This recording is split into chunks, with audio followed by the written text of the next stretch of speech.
Ladies and gentlemen, boys and girls, thank you for joining us again. Rise up, rise up. It's an exciting time to be a Falcons fan or to be an NFL fan in general because we are only hashtag, I will get it in just a second for you, JB 3 days to go, Des. Are Well, you as excited as I am? yeah, I mean, this is a time when anything can happen. All your hopes and dreams are literally riding on the waves, Mm-hmm. and Mm-hmm. you can have that dream of Super Bowl win. You can have that nightmare of effectively going 1-16, but Mm-hmm. it's I will say that I'm ready to be disappointed again. I'm ready to be destroyed again by this team. You know what I Yeah.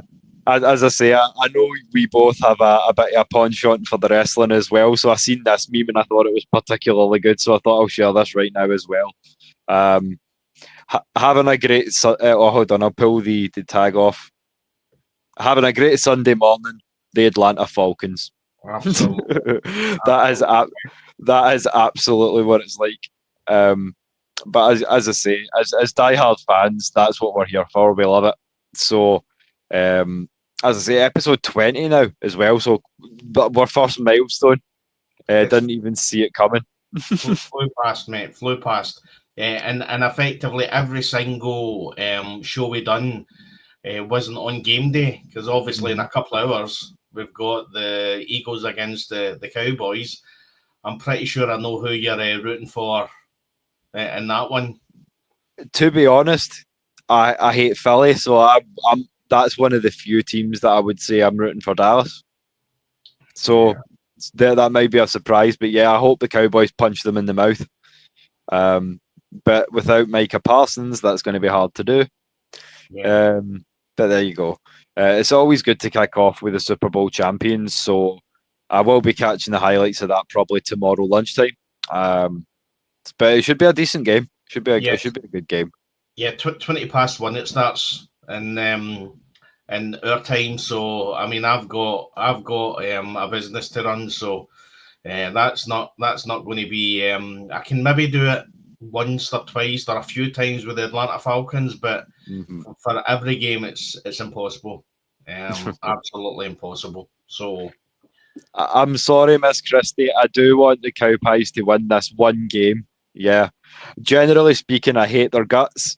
But in terms of playing Philly, I do hate Philly slightly more. Especially given the fact that they're the ones whose crown we want. But rise up absolutely, as always, Sister Bird. It's great to see you in the chat, Christy. So let's get into some of this news then, Des. So first off, um, shout out to the guys that are going to be leading the charge. So the Atlanta Falcons have announced their squad of captains for the 2025 season. That's comprised of 3 guys on offense, 2 on defense, and 1 on special teams. So they are in order. Michael Penix Jr., Jake Matthews, and Chris Lindstrom. Jesse Bates III, Caden Ellis, and Bradley Pinion. So that's your captains for 2025. And as I say, it's for the most part, it's guys that you would expect, but a couple of first-time captains.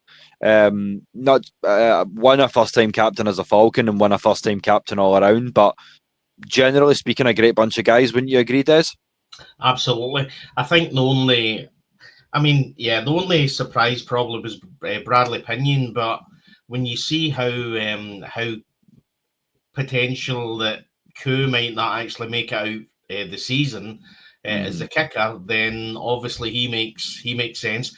I honestly thought. I mean, I know obviously Kadero Hodge is more on the offense, but I mean he still does special teams. So I thought he would have been a great captain for the Yeah. special teams. But Bradley Pinion is fine. He's a very consistent punter. I'll give him his due, and he is a bit of a leader on that line. He's not afraid to deliver a hit either. So he's got the vibe we want. So I mean, I can understand why he was chosen. But yeah, our congratulations to all 6 captains. As I say, I hope you lead a very successful charge this season, and we're here for it. And obviously, I mean, Penix is obviously going to be the first time captain. So, again, you expect your quarterback to be one of the captains because everything goes through him. So again, that makes sense. Jake Matthews and Chris Lindstrom, yeah, again, that you wouldn't expect any other than that. And then obviously Jesse Bates and Caden Ellis. I mean, if you're picking 2 of the defense, possibly maybe you could have looked at maybe Onyemata with the edge, and put him in. Probably if Grady was still here, that would have been a definite that he would have been one of the captains. But again, I would agree with that. Jesse Bates, he's in the secondary, and Caden Ellis is a linebacker. He's at the front, so it makes sense. What I would say as well is you've seen a lot of these videos of these guys during the preseason talking to the younger players and coaxing them and discussing things with them. So you've seen it with Caden Ellis, you've seen it with Jesse Bates. Michael Penix, I don't think, as he said, he's not so much. He's more a leader of action, so he effectively leads by what he does. And again, Jake Matthews and Chris Lindstrom, again, they've got a lot of. I mean, they're probably the bastions, the O-line. So, 100%. And it all boils down, all 6 men boil down to one statement that you quoted to me from Michael Penix Jr. himself. We will work in silence. We'll let our play do the talking. And I feel like that's the group of captains that exemplify that. And a shout out to the First Lady, Maggie T, in the house. So if you want to send your flowers, that's where to send them. Absolutely, we're just here so we don't get fined. But no, as I say, a great bunch of captains going into the season.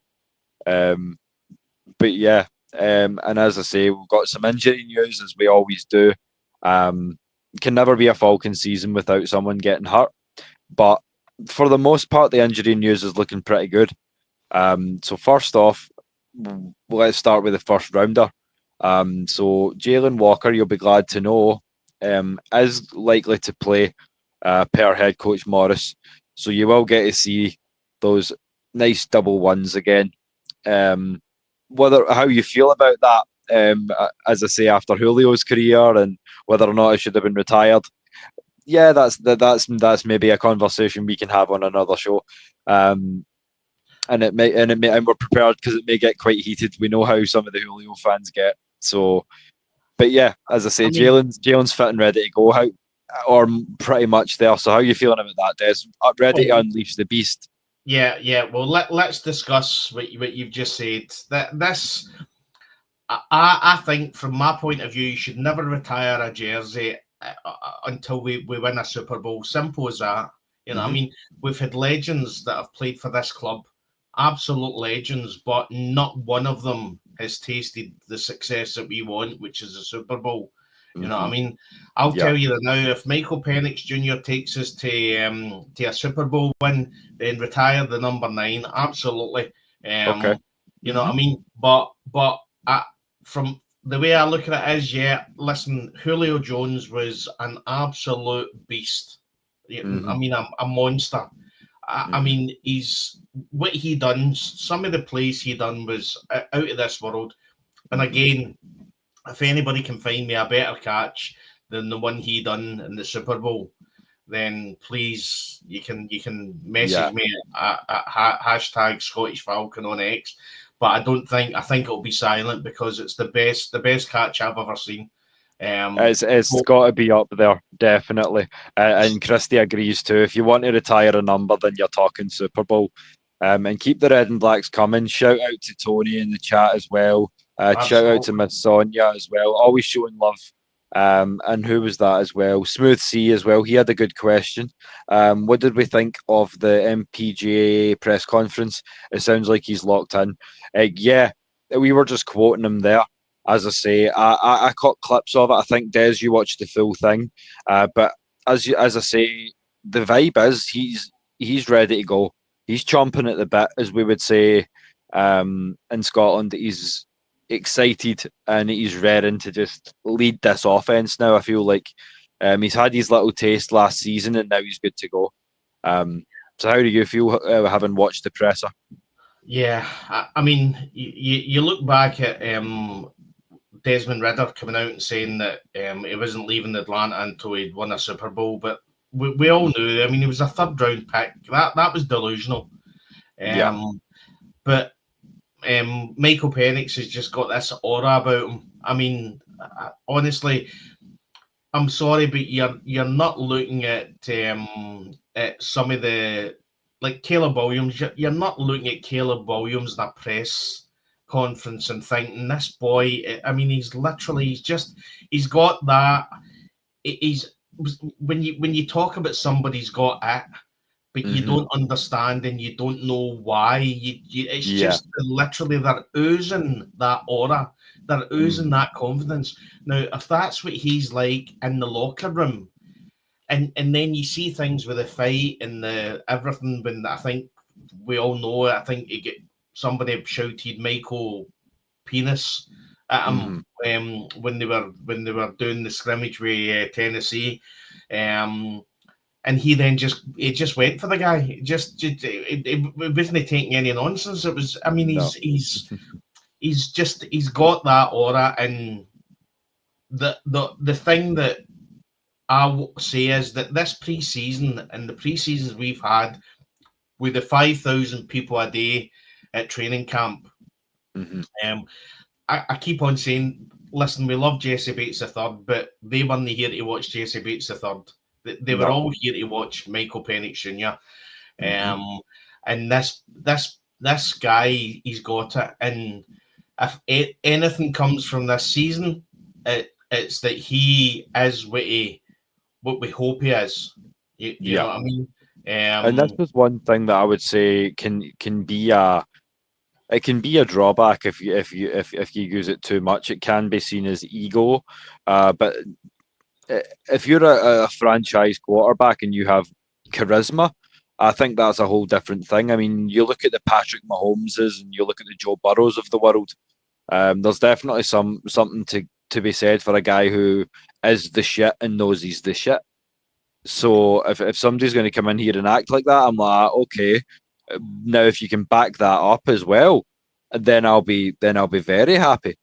But I mean, I'm loving the talk.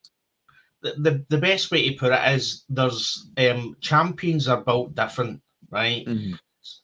So I'll give you an example. We'll go off the football for a second, but if you look at Formula One, Lewis Hamilton. Okay, now when I talk to anybody about Lewis Hamilton and ask whether he's a loser or a winner, 99.9% of people tell me that he's a winner because he's won 7 or 8 world championships. Yeah, I think it's 8. Yeah. So but if you look at his career, he's lost more of the races than he's won the races.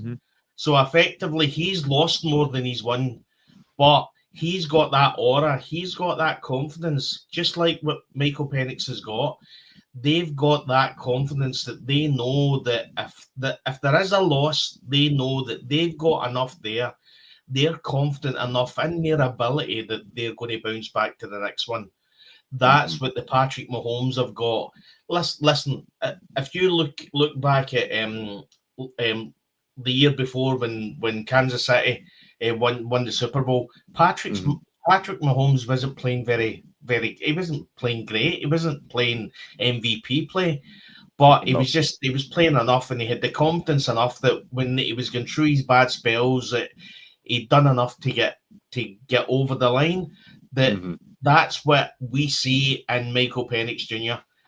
As I said, you've got Matt Ryan there, you've got Mike Vick, you know what I mean? They're all surrounding him. You know what I mean? You're hearing Michael Penix saying in the press conference that effectively he's now doing his day-to-day how he does his routine day to day based on a conversation he had with Matt Ryan. You know what I mean? So effectively, you're getting the ability from Michael Penix Jr., and then you've got all these. I mean, they are legends, Michael Vick and Matt Ryan, who are literally looking at this boy and thinking, "Do you know what? He's going to do what we never done. He's going to win the big one." And as I said, they weren't doing this for Taylor Heineke, and they weren't doing this for Desmond Ridder. They weren't doing it for Kirk Cousins. You know what I mean? So, but when you watch the press conference, and even the mainstream media are catching up on it, he's just got this confidence that no matter what happens in a game, you know he's going to bounce back. And that's what a quarterback needs. A quarterback needs to have an interception and literally on to the next play. Next one. And he's got that in spades. Yeah, and that's something we're going to need to see. Shout out Mad Mike, how you doing, brother? Thanks for tuning in as always. And a good point here from Tony Hall as well. We've got to end the losing streak this Sunday against Tampa Bay. I'm confident that we can give them 3 straight losses head to head. Yeah, I think, to be honest, I think we can make it 4. We've got the team to do it. But it's something that we're going to get into on Saturday in a big way. Yeah, we're going to take a look into the Tampa Bay Atlanta rivalry in a bit more detail and really get into the nuts and bolts of things before the game. So it's going to be fun. And you're going to get the gun to head score predictions as well. So that's going to be fun as well. So looking forward to that. But as I say, stay tuned for Saturday if you want to see all the thoughts for the game. These are kind of just a little few takes around the league and obviously more from the A as well to kind of whet your appetite as well. So while we're on the subject of injuries and things like that, they've also said that wide receiver Darnell Mooney, he's currently day to day at the moment. So we don't know essentially from that. You know how Coach Raheem can say a lot and you learn very little. It's been very much a case of that. So do you think, Des, that we'll see much of Darnell on Sunday, or do you think we're going to rest him? And if we rest him, who are we putting in his place? Now, I've seen this. I've seen Atlanta doing this quite a few times. I think Raheem Morris knows whether he's going to play him or not on Sunday. Okay. But I think it's a ploy. And again, they're good at this. Terry Fontenot and Raheem, they're due. They've done this a few times. They're not wanting to come out. So effectively, Darnell Mooney's class is limited. Now, effectively, that just means that he's practicing. So, but again, he's got limited play. So, I honestly think they don't want Tampa Bay to know who they're actually going to be playing against. You know what I mean? And I think this is just a ploy with Darnell Mooney. I personally think that there's a possibility they hold him out. Because we've said before, there's a lot of depth in that wide receiver position, but you just don't know, and that's the benefit of being Atlanta. They're Tampa Bay are now having to work out whether they're going to be up against Darnell Mooney or whether they're not going to be up against Darnell Mooney, and that's then giving them a wee bit more work on their side. But I honestly think that Raheem knows whether he's playing or not. I possibly just think that it's maybe a week too early. I could probably agree with that. I mean, this photo that I've got here of Darnell is 4 days old. So you can clearly see he's lidded up, but there's no pads. So he's possibly playing thud ball, as we would call it. You hit the man slightly and you wrap your arms, but you don't take him to the ground. Thud ball is what I feel like he's playing. So I feel like there's a lot to what you're saying. And as I say, tied into this as well, we've got the injury reports, both for the Falcons and for the Buccaneers as well. So just having a look at this here, as you say, Des, yeah, we've got Darnell Mooney is limited. Clark Phillips is also limited with ribs. And then you've got 2 did not practices. Jack Nelson with a calf issue, which is Devastated. news to me. I'm devastated, mate. Oh, I mean, that's that. Game over, mate. Game over. well, as I say, there's it's not quite cause for alarm because, as I say, we've got somebody who may just fit the bill, and we'll get on to him in a little bit. Yeah, yeah. And then DeMarco Helms did not practice hamstring. Now that would be slightly concerning, but then I look at the Tampa Bay injury report. Running back Sean Tucker, hand, cornerback Josh Hayes, ankle, tight end K. Doughton, groin, limited. Benjamin Morrison, quad, limited. Tristan Wirf's knee, did not practice. Vita Vea, foot, did not practice. Hassan Reddick, personal reasons, did not practice. Safety Christian Ezn, oblique, did not practice. And then wide receiver Chris Godwin Jr. Did not practice either with the ankle. So, Chris Godwin. Yeah, he's out. Did not practice with his ankle. So that's a big time wide receiver too. I mean, they've got the rookie out of Ohio State, Emeka Buka, that could step up and maybe fill that gap. So I am still concerned if we give Baker too much time that he can still burn us. I mean, the kid looks really, really good. I've not seen too much of his play, but I've seen a bit of him in college, and he looks pretty decent. Yeah, So, but again, you know yourself, mate. I mean, you look at. I'm trying to remember the boy that went to Tennessee, who's now been released. He was a first round pick. Can't remember his name. So again, college football to NFL is completely different. I mean, even if you look at Drake London took time to get used to the NFL. So it's going to take time.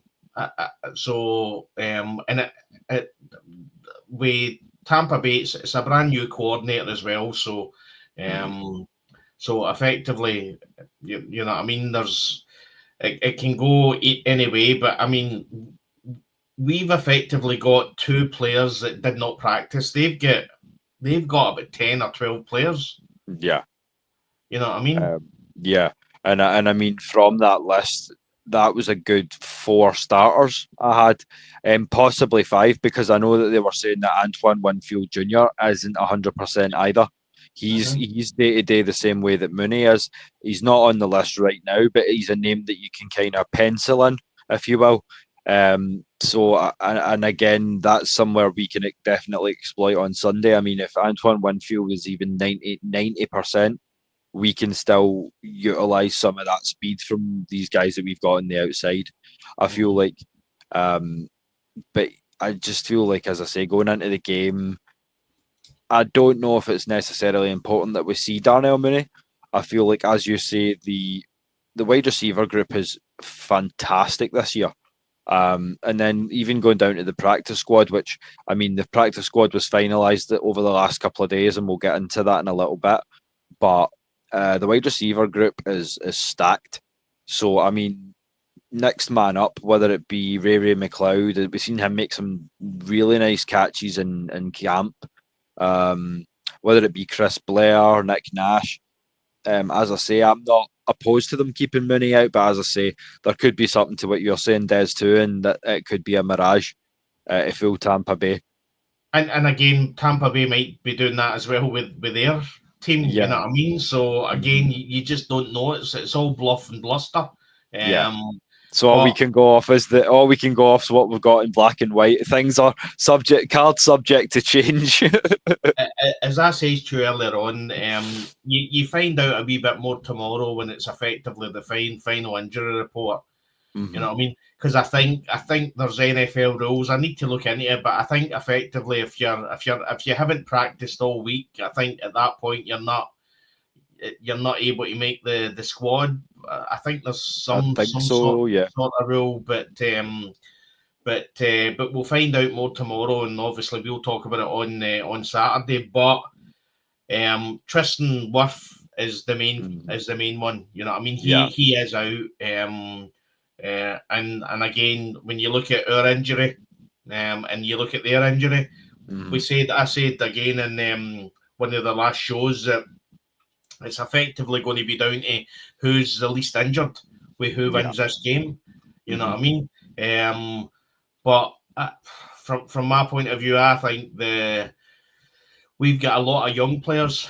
So again, if they've got some backups and they've got some older players that we can effectively go against, and to be honest, if you look at Tampa Bay, I mean, it's getting on years in age.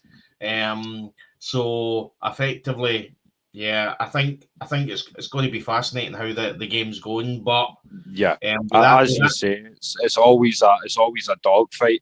When you're talking about Tampa Bay, they always are gritty affairs when we play those Bucks. I mean, I know the Aints are that rival, but over the last few years, because of the level of success that both teams have had, Tampa Bay is really kind of getting into that mix for me. It's becoming. I would say it's four in a row. So at some point, we need to get over that. Yeah, I'd say I hate them as much as I hate that mob from the swamp. No, I can't say that, mate. I don't see like. I hate. I mean, I was watching. I think it was Cam Jordan on an interview talking about how his words were respectfully. He respectfully disrespects the Atlanta Falcons because as they are our rivals. So what he's saying is the way he hates us is because he respects us, kind of thing. And he said that obviously there's Tampa Bay fans and there's Panthers fans that want to have a rivalry with us and with them, but it's never ever going to be the Aints and the Falcons. You know what I mean? I can watch a Bucks game and watch them win and not react.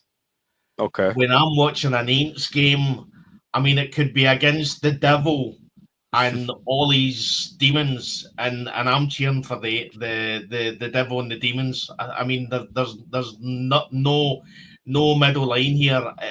It could literally be.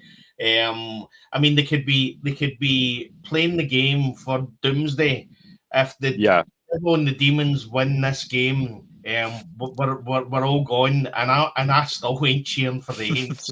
It's as simple as that, mate. So that's where the rivalry is. I agree. I agree with you. There is still a degree of venom that I have for that black and gold mob that I don't think I'll ever have for any other sports team. I mean, I've got a hatred as well for the Patriots, mate. What happened in the Super Bowl? I've got hate. I hate them as well.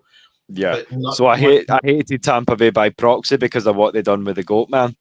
So that done it for me. So that was like an extra wee. Oh no, I'm taking notes here, you cunts. That one was added into the back as well. Yeah. See you next Tuesday, I think we'll say, mate. Well, yeah, okay. See you next Tuesday, and I think the boss lady's coming on to correct my language as well. Hey Maggie, what's up, sis? What's going on? I decided to make a surprise entrance today. How you doing? It's great to see you. Yeah, we're doing fine. We're just shooting the breeze about the Bucks game, some of the injury worries and things like that. We've got onto the roster and we were about to talk about some of the guys that have been kind of brought onto the practice squad, because I did notice that there was a couple of standout names on there, and we've got one of the frequent flyers as well down in the chat, just showing love as he loves to do. Our game correspondent, so you'll be hearing a lot out of him this season as well. But Maggie, what have you been up to? Because I know we've not touched base for a few days, and y'all have been busy. Yes, I've been busy. Well, it was Pride weekend here in Atlanta, So I partied all weekend, but also the Lady Birds have been busy because we've had back-to-back special guests. I wanted to do this right before the season because I knew everybody's gonna be busy anyway, but it just shows our versatility as far as you know, especially with the super fans, you just kind of get a feel of how it is to be a fan just that dedicated, because they say that we don't have fans. So it's like, no, I'm going to highlight our super fans. We have diehard fans, and get their experience and how they love it and why they do it, as well as getting kind of the inside of an actual player that has played with the NFL at some point in their time. From a fan perspective, we look at things differently than an athlete, just so kind of getting a little inside of that, from the just it's amazing. And it's players that are not even that much older than me. So it's like I was watching them in my prime as well. So it just feels great to be able to connect with some people like that and, relate to them and ask them questions and like, what's going on? What happened during that season? And they want to come back. So that's fun. That's fun. So I've been having a good time with AFN. We're just really trying to reach 4K people. If you're new here, please subscribe. I felt our channel took a little dip at some point, and I just chop it off to we just had to switch some things around, fix it up a bit. But I'm here to give you guys new things to be happy about, excited about, like this right here. And we're slowly growing. I actually wanted to tell y'all, because I've been putting it on, not consistently, I ain't gonna lie, but I have been putting it on social media audio platforms. And I recently looked at the demographics, and you guys are coming up. Actually, it's people are starting to find us on the app, and it tells you which part of the world they're listening from. So that's encouraging to me. And I haven't even looked at because we've been on for about a month or so now. Give or take. Give or take. So I like to go back and look at the demographics. So I'm gonna be looking at that, and I'll tell y'all in a minute about how it goes and things. So that sounds good. I love stuff like that. I'm a numbers person, so I like to look at things like that.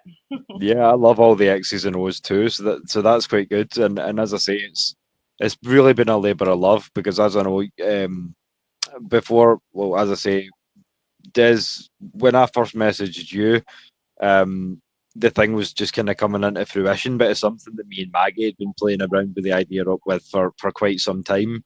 And it had just been kind of me dragging my heels, but I knew that obviously when we started that the love would be there and that the support would be there. I knew that went without saying. So it was just a matter of kind of finding the self-confidence and the right partner to have my duo with.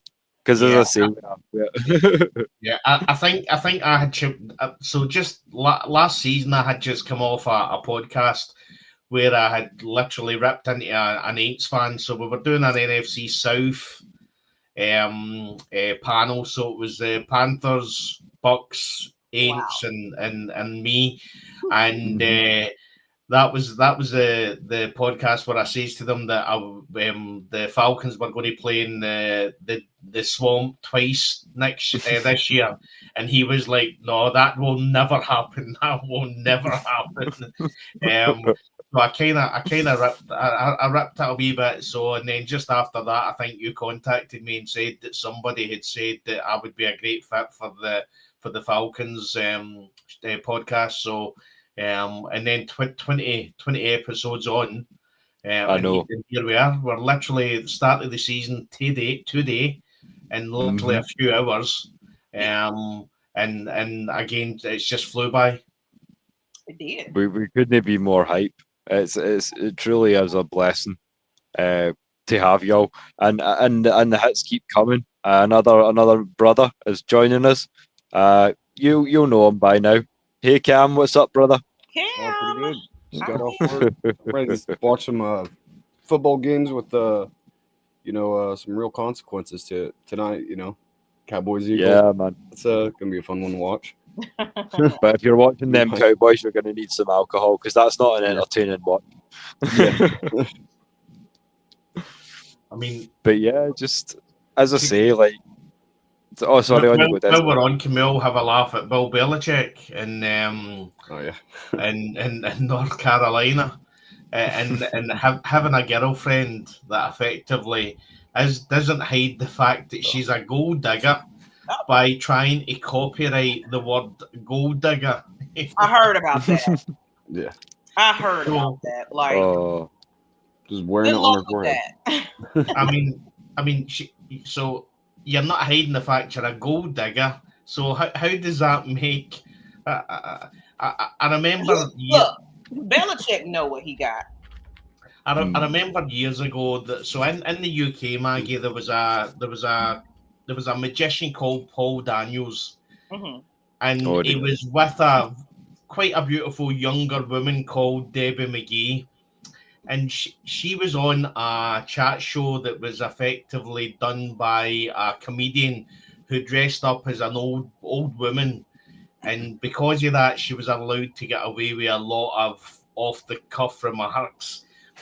And there was one show where she turns around to Debbie McGee and she said, "Can you tell me what attracted you to millionaire Paul Daniels?"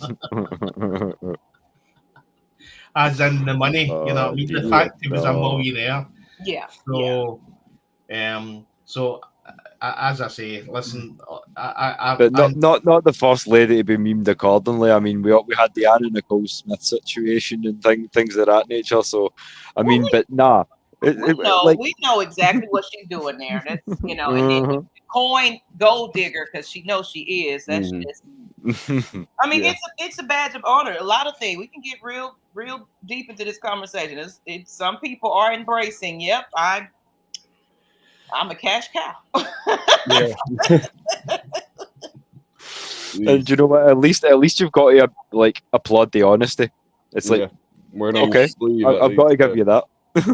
You know, I mean, hey, OnlyFans made it where it's just a job now, so you make your money. Absolutely. Why not put a monetary value on the oldest job known to man? Exactly. Oh dear. But yeah, so I was looking into the roster a little bit more, and I did see that the practice squad has been messed around with a little bit. So Elijah Wilkinson's been named the starting right tackle, but we've released Brandon Parker. But we have also made some signings on the offensive line as well. So we brought in, just double checking these names. Bear with me. It was Ryan Hayes and Carter Warren. So with Ryan Hayes, the guy's an ex-Dolphin, but back in college he was a two-time All-Conference for the Michigan Wolverines at guard. So that's definitely someone who's going to play a lot of potentially a good sort of flex role if we do end up shifting a guard at some point. But again, he can play a bit of tackle as well, from what I've heard. Carter Warren, I'm not familiar with, so I'll go around and ask you guys. I'll start with the new blood. So, Cam, Maggie, are you familiar with either of these two signings? Do you know anything? Yeah, no. I don't know. No. How about you, Des? No, it just went over my head. I've been so tunnel vision for the season. I'm just I struggle to know all the 53 players in the main roster sometimes, you know what I mean? And then you're into the practice squad. Mm-hmm. You know what I mean? I mean, I guarantee the first game I'll be going, who's 52? Who's you know what I mean? You got to get like my Auntie Pam. Auntie Pam has like I'm gonna get like her. She just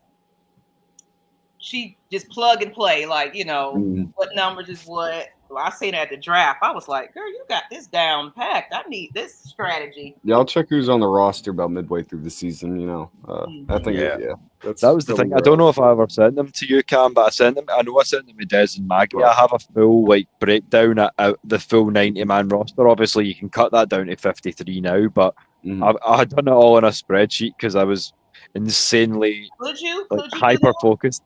I sent it over to you earlier on in the season, so you should have the 90 man. But I'll resend it if I've got it. Okay, I should have it. It's been a lot of stuff. Yeah, there's been a lot of stuff back and forth, just getting wings on this as well. And as I say, y'all have been kind of preoccupied with the Ladybird stuff as well. So again, from our side, shout out to Mike and Ove for coming on, because that's amazing. It's always, as you say, Cam. The first time you came on the show, you were wearing the double threes. So, I mean, how lit is that? The players you got to see are coming on the shows. So it's just the beauty of it. What's going on, Maggie? You've got an admirer. So Floyd Donnelly, pretty lass, Miss Maggie. As always, hello. Listen, the one thing you learn, seeing the Falcons, see if you're an Ain, you're ugly. If you're a Falcons, we're all beautiful. Absolutely beautiful. That's right. I mean, That's right. If you're wearing that red and black, you're beautiful. You know what I mean? And even if you don't profess to be beautiful, you can still be distinguished. That's funny. Brilliant. Oh dear. Yeah, I mean, your show. I don't know. To be honest, that we had a kind of a plan in mind, but now that we've spoke about the big roster moves, I mean, what else was there? We're going to go over Elijah Wilkinson. So. Oh yeah, Elijah Wilkinson. The other roster news is that we signed Ronnie Perkins and Simeon Barrow Jr. back to the practice squad. I liked Simeon Barrow Jr. Yeah. He had the highest pass rush presser rate of all UDFAs in the entire class. So it's good to see him back, kid out of Miami. So I reckon he can do some good things in the interior of the D line. So how do you guys feel about that? Yeah, yeah. Sorry, mate. I'll go. Take it. On the same thing, I just add more, depth. It's good to have depth. I'm not really too familiar with these guys' career, but I don't know. Yeah. Yeah, I mean, you can only just. Honestly, right now at this point, it's still all just smoke and mirrors, and it's bringing in to fill in for depth and things like that. Mm-hmm. Sunday, we get a chance to really see how all this plays out, so it makes a lot more sense. My thing is, I think they're just making sure in case, because they didn't start those starters, we come out a little slow, and I'm hoping that's not the case, but they just, I guess, filling up the depth just in case. I don't know a lot about some of these practice squad players, but I'm sure it makes sense for them to get them. Yeah, and it's a good budget friendly situation because they're still working with this cap. Yeah, I agree with you. And there's another one of the frequent flyers. He may not have embraced the kilt just yet, but he's more than earned his wings. Southside Ricky, Falcons Nation over everybody. You already know, brother. You already know. But yeah, as I say, I'm happy if you want to drop the link. I've got it on a ticker here as well, so you can copy and paste it. But yeah, as I say, open that up to the family. Just make it a little bit freeform. We were going to do just a wee 90 minutes because we would say to you guys, Cam, Maggie, while you're here, we're going to do family only AFNI and the frequent flyers on Saturday for pre-game. So you're all more than welcome to come on for that. It's going to probably be maybe 2.5, 3 hours, and we're going to really go into the X's and O's and the nuts and bolts of the game. So we'd be honoured if you guys would join us as well. No, you can keep it as short as you need to for today. I had a little bit of time today, so I said. It was great to see you on. As I say, I planned for it all, but half of what you see in the topics and stuff is for Saturday anyway. This is just kind of went freeform, and I'm for it. I think we take it as a compliment if you're not on, Maggie, because you obviously you're listening. I know you listen to every show, so you're listening and thinking, well, they guys are getting battered in, so I'll just do my thing and just listen away. So I'll know if we do anything wrong because I'll get a messenger. So we can always look out for that. But yeah, it's always a pleasure to get the family together. So as I say, you all need to keep your eyes tuned here.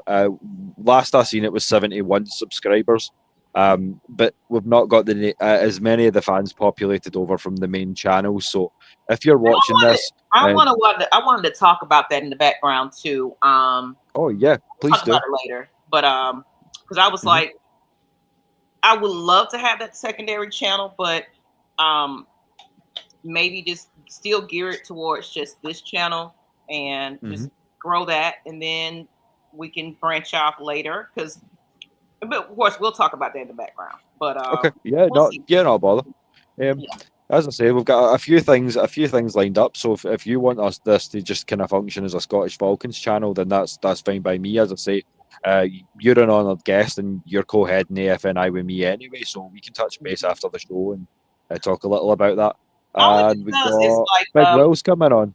Hey, Will. Only because just outreach to other countries and things like that, language barriers, and there has been kind of a halt on some things. So it's like, okay, so we maybe just have to focus on you guys for now, build that, and then we can worry about, of course, you are international, but we'll expand as we go along. Basically. Yeah, it's going to happen organically, I feel, sis, because the way I've kind of done it, as I say, I said to Des in the back before we started, I've been in contact with some people down south in England, over in Wales as well, a couple of Irish Falcons to try and kind of get the British connection going. Nothing set in concrete just yet, but we're always working. And as I say, if you're watching this or if you're listening to this on any of the platforms, then and you are an international, or if you are in the States, as I say, it's an open door to anyone. All we ask is that you love our Falcons, and that's the only prerequisite. And Big Will, happy to have you on, my brother. What's going on with you, Reaper? What's going on, everybody? Hello. Boss lady in the building. I know, rare. You got any week one predictions though? Like, have you looked at the whole slate for week one? Like all the teams playing? Actually, the hardest one to predict is going to be Ravens Bills. That one's going to be. I picked all the. I picked all the wins and losses this week. Okay. Let's look at it. So who have you got on Ravens Bucks then? Say what now? Oh, I said who have you got for Ravens Bills then? Sorry. Oh, the Ravens. Yeah. It's a good choice. Yeah. The one thing about Lamar, he's good in the regular season. He just can't play in the playoffs. Yeah. And the one thing with Josh Allen as well, he always struggles with Baltimore and KC. There's a good chance though. Like if we beat the Bucks, the other two teams in the division lose also. So we'll be the only winners in week one. Division. I ain't worried about the beginning of the year. I'm worried about the end of the year. Right. Yeah. We had the lead 3 years straight and lost the division. So I ain't worried about the beginning. Yeah. Yeah. We were all happy with a 6-3 start last season, and look what happened to that. Yeah. You know what I'm saying? Yes. So, and as I say, that's what I want to see. I want to see that we build on that. Do we know how to finish? Or we are finishing? That's what we got to be. We're gonna Mortal Kombat this shit. Oh, I'm sorry, my bad. We cuss on it. Yeah, we cuss on this motherfucker. Hey, we're gonna Mortal Kombat this shit. Scots, man. On you go. Yeah. You know when you're at the end of the fight, he say finish him. That's what I want to see. Finish them motherfuckers. Bring Tyler J in there and run it down their throat. No, exactly what like Nate Ollie said though. You can make $1 million movie with a 5-cent finish. You know. Hell yeah. I want to go to what Monte Carlo said. I'm sorry to cut you off. I didn't want to miss out. But, going back to the practice squad, he said these guys on the practice squad are expected to get drafted higher. So their mentality is going to be they have something to prove. So that type of edge is going to work. And yes, like with how the Falcons do it, you know, that's why they re-sign. They feel confident enough to release and waive their players. And then it's like, well, they're going to be right back here. And like what I was saying on Lady Birds, it's like it's people that's already been practicing with us from day one. So they know the team at this point. In case of injuries or what have you, you can fit these guys right up in there. So they're going to next man up it. This is competitive franchise at this point. So I do see the benefits of that. And y'all, we got to stop separating the two. They're a part of the team now. Yes. We get all that practice squad and roster. They're a part of the team. The way NFL teams use they supposed to be the next man up. If something go wrong during the year, I can depend on you to come in here and do what you got to do, and we don't have that big drop off. And the practice squad holds a big key factor in like scout team. So if we scouting another team, we depending on the practice squad guy to give us the best look. So don't separate them. They're a big part of the team. Mm-hmm. Yeah. So y'all don't look at practice squad guys and don't belittle them. I mean, they're part of the team. No, I'm definitely not saying it. I'm saying that they have a purpose. No, I ain't talking about you, but a lot of fans look at it like it's separate. No, they the same thing. They the same thing. They're part. And my thing is, you also got to look at it. You can't hold 90-something men on the team, so somebody got to go. Somebody got to go, right? So, and you can see how they built our team this year. They focus on their special team. So a lot of guys that got cut from the 53-man, didn't make the 53-man roster, is because they didn't play special teams. They wasn't big factors of special teams, so they had to go with guys who gonna make our special teams stronger. That was one of our weaknesses last year: special team and depth. We lacked depth last year, and we gave up a lot of big plays on special team. So they strengthened that position, and that's why they built the team the way they built. And I was glad to see Simeon Barrow get signed back. You know what I'm saying? I think he got potential, but he just need a little seasoning. Ain't nothing wrong with a little seasoning. No, I think nobody wants blind meat. I think depth is more important than ever this year. I mean, it always is important, but the fact that we've got a bye in week 5, I mean that's going to be a kick. But a bye week after what I consider, these got to be wins here. This is one of our testing first few games of the season. Once we get past that bye healthy. We all right. Yeah. We all right. Yeah, and this count is 2. It count as 2 games. It's a divisional game and it's a conference game. So this count is 2 if you lose this. So you got to lock this game down. Yeah. I feel like if we can lose a game in the first few weeks, then we need to drop to Buffalo, because that's the one out of conference opponent. Because I mean, who else have we got? Washington and Minnesota, and before the bye, I think it is. Yeah, everything else is NFC. So Buffalo is the only one that's out of conference. So if we want to lose one, we can afford to lose that one. But I expect us to come out and put hands to face on every team. Oh yeah. I'm not laying down for nobody. Don't get it twisted. And emotionally too, like I'm the most okay with losing to the Bills than the Vikings or the Panthers or definitely not the Bucs too. Yeah, I'd agree with that. Like there's a pain from losing to the opponent that does. The Falcons knew who they were rolling with as soon as the draft was over with. Shout out to home team Blackberry. Brother Black knows his football too, and that's very true. They knew the guys from before the draft process. They done their due diligence. That's what these scouts get all the big money for. Let your scouts get out there and do their job, man. Terry Fontenot used a weakness as a strength.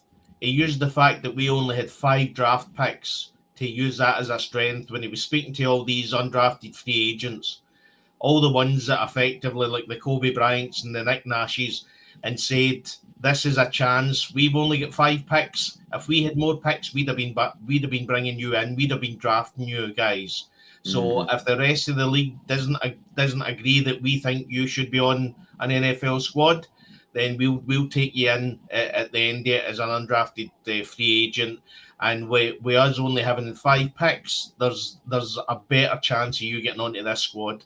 So effectively, shout out to Terry Fontenot. He used our weakness as a strength.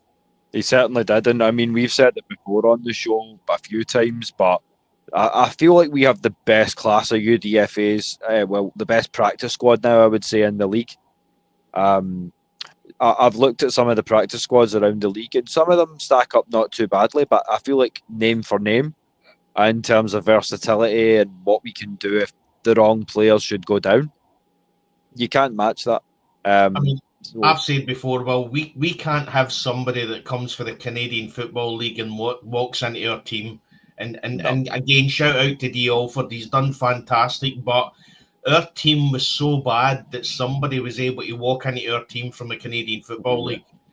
That wouldn't happen this year. You know, I mean, we've got effectively Kobe Bryant, who any other year, the last 3 or 4 years, he'd have been on our squad. He'd have been in our squad. Our squad is so good now that we've actually got him in the practice squad. Yeah, and that depth, and you know what an NFL season is like. It's tough, it's rigorous, it's hard on the body. And effectively, there's going to be times where we're going to have Kobe Bryant on that park, and the Nick Nashes and the Simeon Barrows. Again, the depth that I've seen this year from the Atlanta Falcons is the best I've seen in a long time. Yeah. Well, the brothers Will and Cam will back me up on this one. I don't think it's just NFL.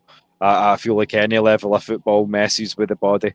I'm sitting here with messed up fingers and a messed up back and all the rest of it as well. And I didn't get close to touching the NFL, but it's the price you pay to play the game you love, isn't it? So, yeah, you hurt and leaving practice. So shit. You making that ice tub a frequent friend, you know. You in that ice tub heavily. Yeah, and you know it's coming closer to retirement time when you start to be in pain waking up for practice. When you don't want to get out, right? When you don't want to get out the bed.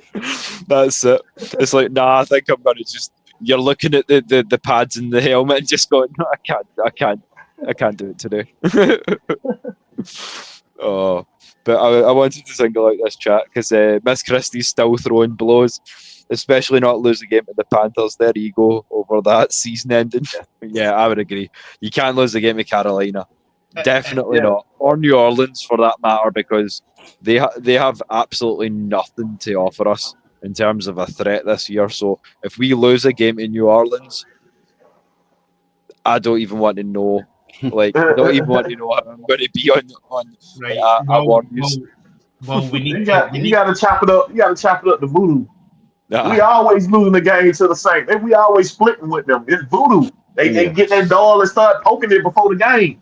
It's you know.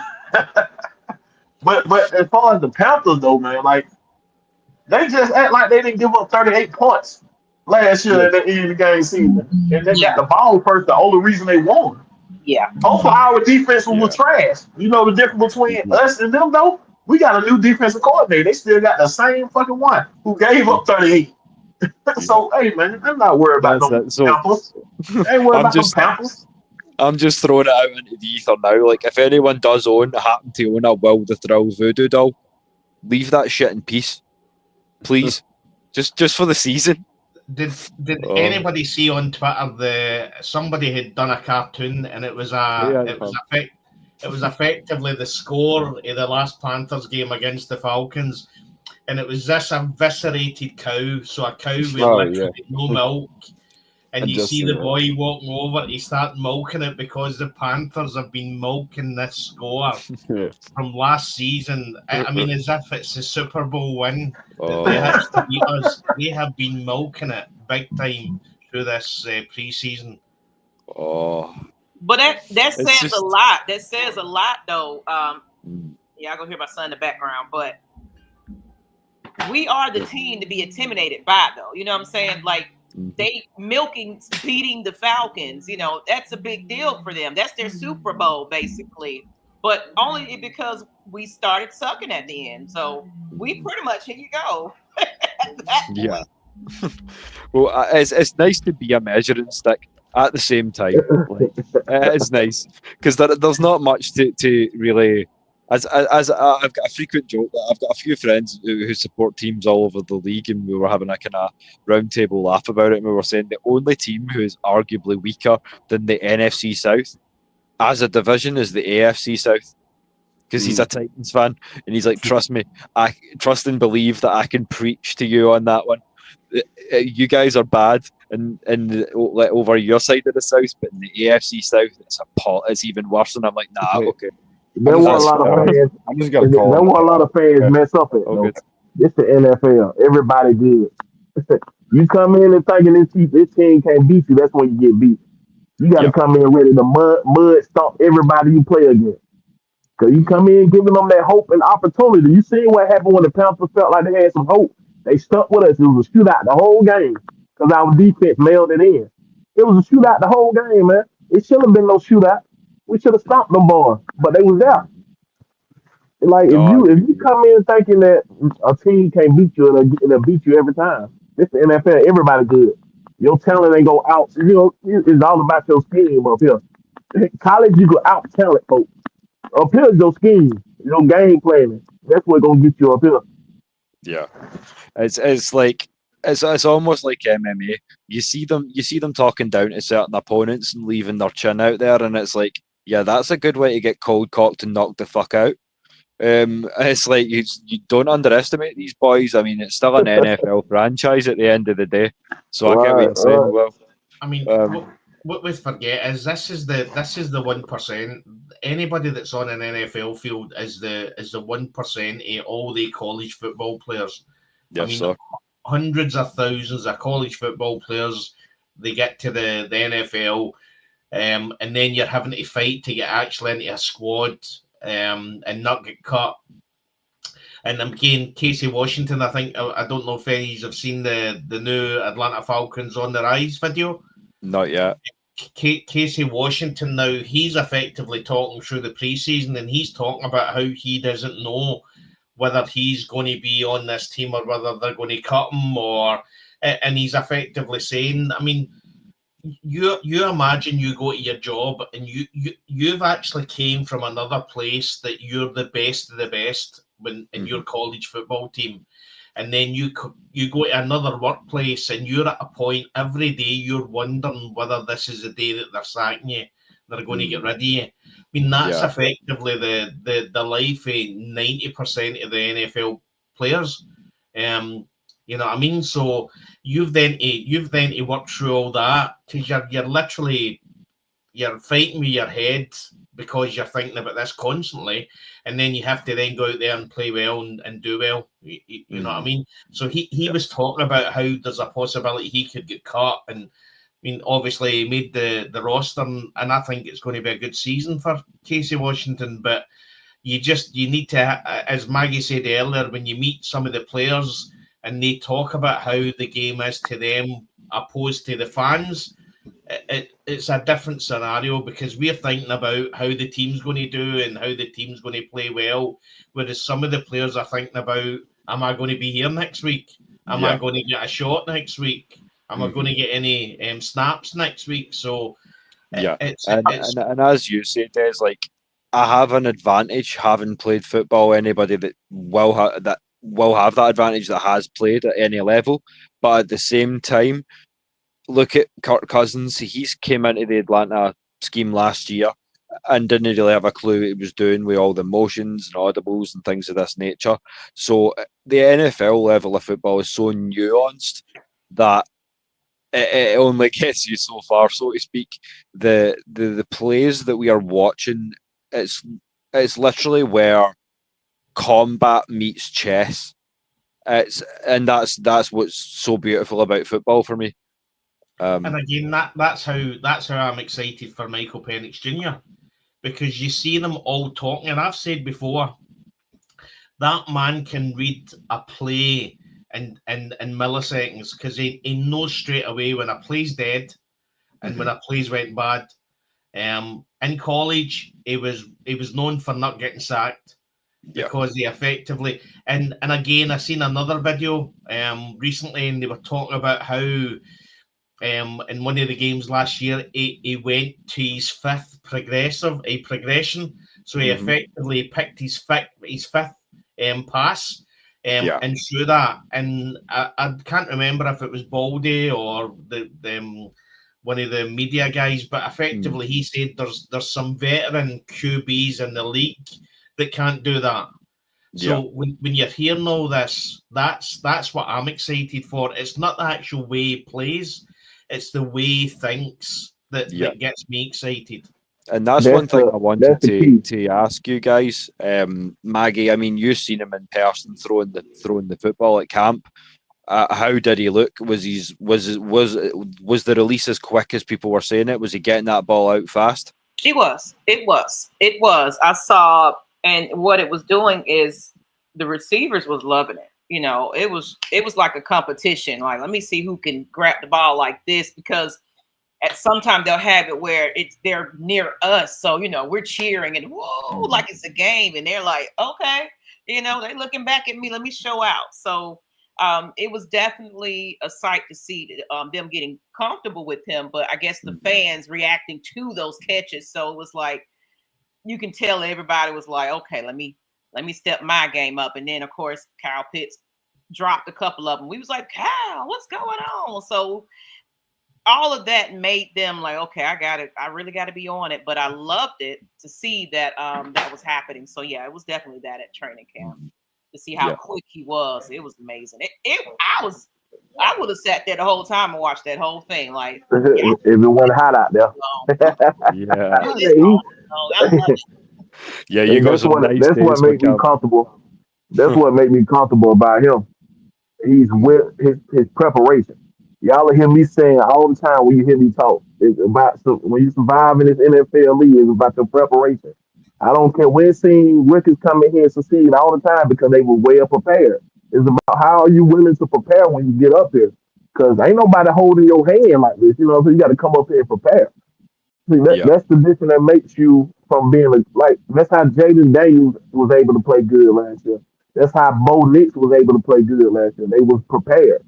Their coaches had them prepared. And I see the preparation he likes to put in, and he's not afraid to ask for help. He's taking help from Matt Ryan to how he prepared his game day. He's taking advice from Michael Vick.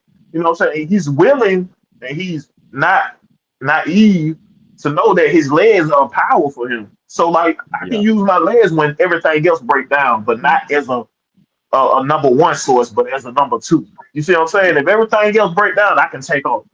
100%. He's willing to, something that we've always stand in that pocket. That's what I like about him. He gonna stand in that pocket, do his read. He wants to take it all. Right. And the fact that I don't even think he asked for that. I think these quarterbacks are just that set on making sure this is the guy. They even said it in some of the Matt Ryan, Michael Vick. They were like, yeah, he's something special. So let me get in his ear and make sure that he understands that part of it before he even recognizes his own self. The players are hyped for him to be that guy. So he has an advantage of that he has some of the best give him some tips and things like that, and he's willing to take it in and not be so cocky. It's like it's a team effort for one thing. If I'm not the best, my players can't be the best. So I love it.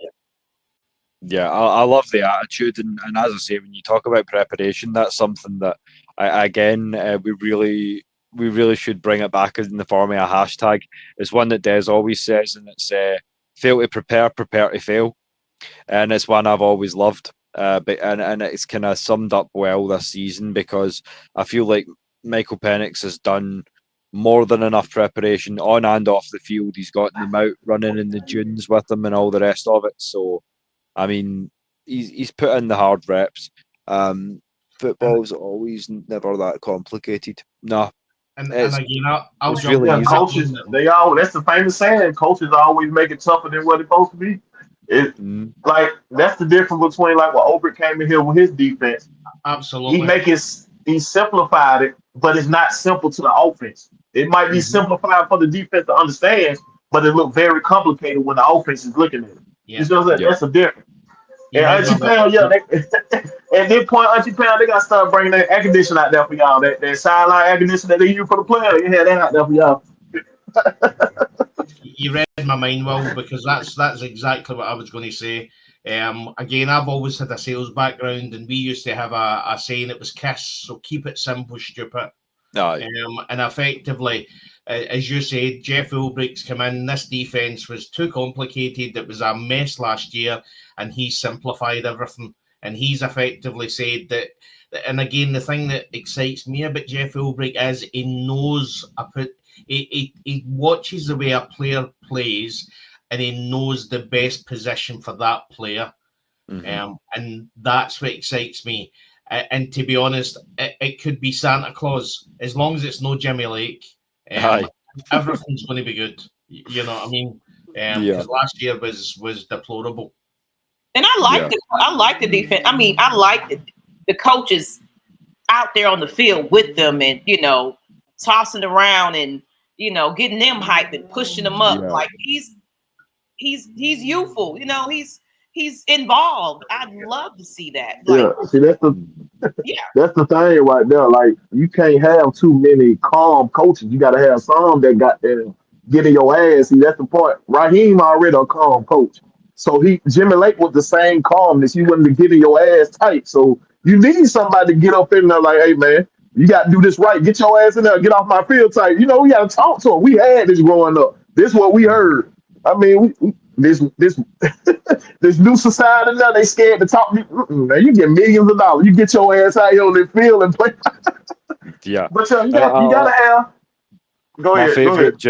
My favorite Ulbrich coach, Coach Ulbrich quote from camp has still got to be when he goes like that, do it again, and he goes like, yes sir, and he goes like, don't fucking yes sir me. That's some bullshit, and you fucking know it.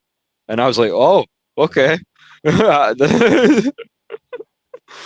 they just want to hear you say, got it. You know what I'm saying? Like, yes, sir, I got it. Got you, Cole. I don't want to hear you say nothing. Just go and do it. Just go do it. Yeah. And again, what I would say is, coming from a sales background, I had a lot of sales managers and a lot of managers that effectively, it was really, really tough. So that some were effectively minute managers. They were on top of you all the time, and you just didn't like that. Sometimes you just want to be left alone and just tell me what I need to do and leave me to go on with it. And I think these coaches are that kind of thing. If you want to prove it to me, then I'm going to let you. I'll tell you what I want you to do and go and do it. You know what I mean? I've always got the saying, actions, not words. You know what I mean? I don't really care what you say you're going to do. I just want to see what you're going to do. And I think that a lot of the coaches are quite similar. Watching the On the Rise video, there's a bit where when they were talking to Casey Washington, there's a bit where Raheem Morris goes over to him and just says to him, listen, I love what you're doing. I love seeing the difference in the last few months on what you've done. Just keep it up, and you're going to be on this squad. And you can see Casey Washington's face just light up. Just a few words from the coach, and that makes a difference. Just a few words. And that's what I like about Raheem Morris. He is a man that can effectively lift a room. He is a man that just a few words and it makes a difference. It's just like the old heads, some old heads like to say, man, I listen with my eyes. That'll go over a lot of people's head, but like, I hear what you're telling me. I want to see you do what the hell you're telling me to do. Yeah, that's the thing. Like, some players react to that. Like, you telling me to do all this, but would you come out here and do this? So when you get out there and you see Ulbrich out there hit the bag or something like that with the player, like, okay, this motherfucker crazy, but he's saying what he got. You know what I'm saying? But yeah, it's like that. It's like, I want to see what you're telling me. Yeah. So I listen with my eyes. I listen with my eyes. I want to see it and be able to project that out there when I go out there, because I see you do it. Or if you ain't capable like Ulbrich, show me a tape what you're trying to get me to do.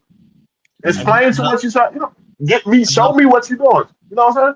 Yeah. Another thing, as well, is that effectively we see the difference. You have been to training camp. We see the difference. We feel the difference in the air about how this is going to be this year. And effectively that all stems from Michael Penix Jr. The players are seeing that as well. They're feeling this. Yeah. And again, I remember seeing a quote from one of the Fox guys, and he talked about how potential gives you hope. So effectively, what he was saying, that if you took Jacksonville Jaguars and put Tom Brady in, even though that's a garbage team, as soon as you put Tom Brady in, they players then see that they've got Tom Brady at quarterback. They're going to play a wee bit harder. They're going to try a wee bit harder because the potential's there. And that's what Michael Penix Jr. gives to this team. They're looking at the quarterback and they're saying, this guy could be great. This guy could be a franchise quarterback. He could be it. Yeah, and this is the point you're making, Des, and backed up by Auntie Pam as well, because she's already got her seat. You know how it is. She'll be at the game. But yeah, just always remember to represent, because I feel like the fan base has felt some kind of way for a long time. But if you want to talk about potential, we have so much potential as a team in Atlanta that we really need to be getting behind it as a fan base. So we've said it a few times, and I'm not even having a go, but I just feel like if Syracuse and Tennessee can pack the Benz, then why can't the Falcons? That's all I'm saying. Yeah. So again, there we go. So this is the Mercedes-Benz. This is something I brought up to Will earlier on. This was the kickoff at a college game on Mercedes-Benz. Now, there was loads to do, still the same stadium, and that's a college game. So if that's a college game, literally there's not an empty seat anywhere. That's the way we want the Benz to be this Sunday, especially against the Tampa Bay. I hear what y'all saying, but how this fan base work down here, we got to start winning, because it's too much to do in Atlanta itself. They got too much to do. Like, why the fuck I'm in here watching them lose type? And that's what I hate about our fans. I hate that about them, but that's the way they work down here. If you live down here, that's what you know. You see it. You see it every time. Yeah. Once we start winning, when we win, they pack that thing out. But that's the point, man. I hate that. I hate that it's like that, but this is what it's like down here. But well, that's what we call over here glory hunters or fair weather fans. Yeah. We call it that down here too. We call them fair weather. Yeah. Again, well, I've said 1,000 times, the fact that people in Atlanta can jump in the car and go to the Mercedes-Benz Stadium and watch the Falcons, I would cut off an arm or a leg to be able to do that. I'm literally thousands of miles away from the team I love, and I can't do that. And the fact that the people in Atlanta and the surrounding areas can actually do that, and then effectively when they actually get to the stadium, they're too busy eating a hot dog to sit on their arse and watch the start of the game as it's kicking off. That to me is unacceptable. I want, whether the team's playing bad, whether the team's playing great, you support your team, you have the red and black on, and you support the team. In fact, when the team's playing really bad, that's when they need your support more, because they're going through a tough spell. We've had the tough spell. We've not won the NFC South in 9 years. We've not been in a playoff for 8 years. You know what I mean? With Michael Penix Jr., they'll do a documentary hopefully in 20 years' time, and they'll talk about how bad the Atlanta Falcons were before Michael Penix Jr. came in. But from my point of view, win, lose or draw, listen, I'll smash TVs, I'll shout at the world when we're losing, but I still love this team. You know what I mean? Yeah. And that's what I was going to say as well. That's the beauty of bringing us all together, because we don't get the chance, as we've said before, to really talk about how passionate we are as fans too often. To the point where literally, if I was a stronger swimmer, I would have made the trip. I just came on my own power, but it's a bit long to swim. I'm drowning at 100 yards. It's gonna take for the advertising team. It's gonna take for the advertising team to get this stadium back bumping. Before, if you wanted to get back bumping, before us going on our little win streak, it's gonna take for them, the advertising team, to do that. You know what I'm saying? Because these folks, the PSL, all they do is sell their tickets. They selling their tickets to outsiders. That's all they doing. So you put more like standing room tickets or whatever on sale. Put more of them on sale. People come in, they got going to take them seats and cheer on the team. But it's just so much to do, and A lot of these people that they selling the ticket to, all they doing is going around and walking around and viewing the stadium and everything. Because a lot, if you ain't never been to the Mercedes-Benz Stadium, a lot in there, a lot to do. So a lot of them are just walking around instead of being in their seats. Yeah. So it's gonna take for the advertising team to get that back on track to get this thing filled up. And I had an idea for them, like, man, hey, all these high school students need these credits and everything. Hey, get them down there taking these fans orders and stuff. You know what I'm saying? For some hours. Why not? Keep these fans in the seats. Mm-hmm. But it's just like it's gonna take the advertising team to get it back right. It's going to take something. I don't want my stadium to be well known for how much you can buy for $20. Yeah. I mean, I want my stadium to be known for the way they talk about Seattle and the Chiefs. You know, I mean, I want my stadium to be intimidating. I want my stadium to be a bastion for my team. You know, I mean, not how much you can get for $20 and a pretzel, and you know, I mean, listen, I understand and fair play to Mr. Blank for doing all that. It's a great experience, but you go to the stadium to watch the team, and I put that picture up simply down to the fact that that's the same stadium. And are you telling me that Syracuse and Tennessee is more important than the Falcons? You know, I mean, it's our stadium, and again, as Pam said and Will brought up, the fact that we're doing this for a soccer team, literally the fourth or fifth biggest sport in America, and the number one. And they sorry this year. They not good this year. They still be packed out. So yeah, it's crazy. It's crazy. You don't have to tell us Scots how crazy the soccer fans are. Believe me. Oh, I know. I've seen soccer overseas. I know how they get in them. They tearing up stadiums over there. I've seen it. What I would love. I know they're trying to do this with the Dirty Bird Nest, but like incorporate that soccer energy though. It's just a chance. The whole stadium standing and cheering, and you know, a lot of Falcons fans, they sit there and they don't even want you standing up. I can't see. Get your ass up then and eek around, because stand up. Stop sitting there looking cute. Get up and cheer. And I always find the hype section. I'm like, where the hype people at? We going over there with them. Yeah, that's what I'm about to say too, Mega. Like when I was talking about the advertising team, they're gonna have to spend a little money to get some celebrities in here. Say they're gonna perform. Don't tell them when they're gonna perform, but watch how many folks start coming down now. Tell them folk Beyonce gonna be at the game. Watch how packed the goddamn stadium gonna be.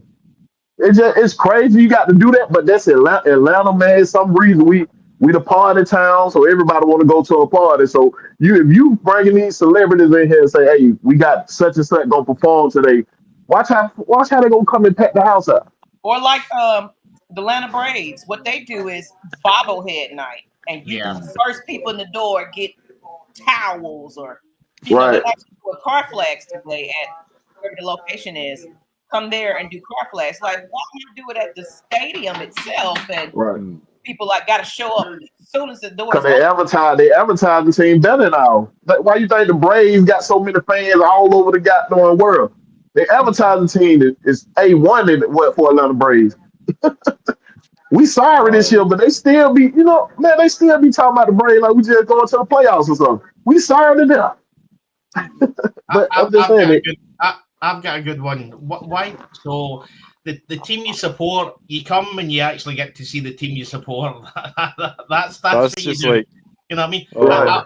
I'll go back to when I went to London to see the Falcons, and Matt Ryan. I must have made Matt Ryan paranoid, because I was literally standing staring at this man for 10 minutes straight. I don't think I blinked, but I'm literally looking and going, "That's Matt Ryan." And he was doing all this thing with the stretching and everything, and I couldn't take my eyes off him. It's like, that's Matt Ryan. You know what I mean? That fascinated me. That's what I go for. I go because I want to see my team. Listen, see if Beyonce comes out of the rafters and sings a song, great. I'm happy for her. But I'm there for my team. You know what I mean? And again, that does probably come from the soccer mentality. I grew up a soccer fan, and we would go to stadiums, and effectively how I was at Wembley. Not so. The first one was Tottenham. How I was at Tottenham Hotspur in 2021 with the Falcons, and how I was at Wembley. I'm screaming and shouting as if I'm at a soccer game, and I'm getting people that are complaining about me because I was too loud. You know what I mean? But that's I'm supporting, I'm getting mad, I'm shouting, I'm screaming at They said you too loud at a stadium? Yeah. So effectively somebody complained that I was too loud. Wow. Yep.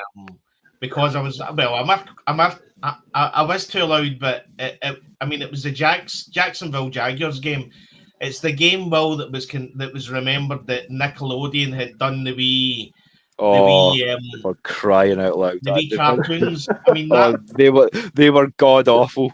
That slime time for touchdowns and shit like that. Oh, it was bad.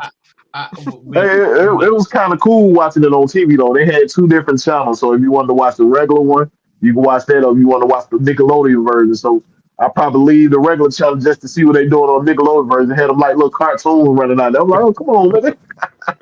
Like before and after the trip. right. That was fun. But yeah, it just we're gonna have to reconstruct the way we promote the game down here. That's the way we got to do it in Atlanta. Atlanta is different. Like I said, it's too much to do, and these people don't care about spending their money on losing products. That's the way they is. I hate it for like that. We got real fans, but a lot of us real fans ain't packing up the stadium. We got to get these fair weather fans in there too. So they got to come on. They got to come on in there to pack it out. And the way you got to draw them in, you got to put in what they like. They like some parties in Atlanta, so bring some parties to the stadium. And they gonna flop themselves right on in there. Yeah. But it just we got to be creative with the way you want to bring exposure to your stadium. Because Mercedes-Benz ain't got a problem packing out the stadium. They did it with all other things we do around here. It's always packed, except the Falcons game. Like we ain't been in the playoff game in this stadium yet. So in Georgia Dome, they packed out Georgia Dome, no problem.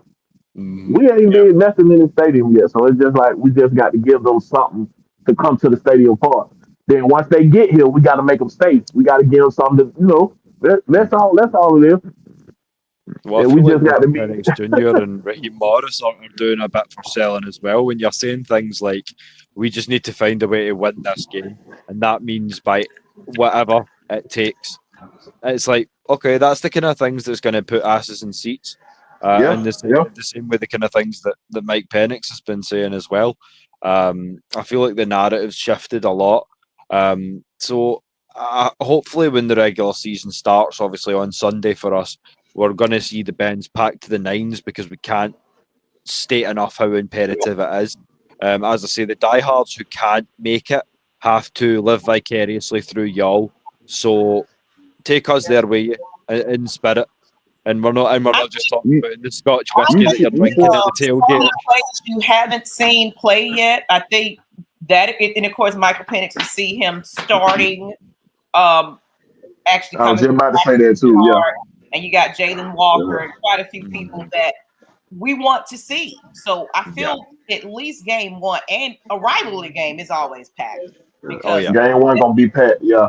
Gonna be packed for a rival game. Anticipation. Plus they drafted a Georgia player, so they're gonna bring them fake ass Georgia fans over here. So how you gonna be a fan of the Georgia, but then you're a fan of New England Patriots or some shit? We don't even get them on TV. We don't get New England on TV. So people want to see what's gonna happen right now. Right. If the team performs the way we want to perform, it'll keep them coming. It's gonna keep them coming. Yeah. That's what I think will happen too. As I say, we have said that a few times over the last couple of episodes. Like, we need to fix the culture of mediocrity before the fans can really invest in more away than what they're already doing. I mean, we're all here because we signed up for it, the good, the bad, and the ugly. So I mean, we're all lifers at this point. But for the new starts, I see what you're saying. It's going to take a winning mentality again. Listen, see, to be honest, seeing in our legal culture over here, I mean, I could have probably done away with somebody in 2008, and I'd have been out by now. You know what I mean? So when you talk about it as being lifers, you know what I mean? But I see. I keep on saying, like, I see what Christie says about there's so much to do in the stadium, but I put up a picture of the Tennessee Syracuse game, college game, and the place is rammed. I'd make it a day trip. Like, if I had one chance to go to the Benz, I'm there all day. College is different than the NFL. It's like a couple of NFL teams that got their college vibe, but a lot of them don't. Like Kansas City, New Orleans, they all got their college vibe. They always gonna be packed. Like, I like how the Browns fans are. The Browns always, they don't care their team sorry, they always packed. But it's just a couple teams that got the college vibe. All of the teams don't have it, and the reason why is marketing. Their marketing team ain't that strong. You got to get that marketing team up. You got to market that game. That's why these college games be so goddamn packed. They marketing team are outstanding. Before the game start, you'll seen them already marketing, advertising this team. You know what I'm saying? It's just that marketing. You got to get that together. Yeah. Well, what I'm going to do, that's a great point by Ricky. If you've still got your voice at the end of the game, you've not fucking shouted loud enough, in my opinion. So there's something to be said. You need to come out hoarse. You should be at the point where you got to talk with a bullhorn because your voice so. I got to say that the nerves are starting to hit me, to be honest, for this season, because as I say, this is literally the anything time. You know, I mean, that anything can happen. It could be a glorious season. It could be the first season ever that we do it. Or it could be disappointing. Michael Penix Jr. might be really bad. I mean, there's just, I don't think so, but there's so much that affects.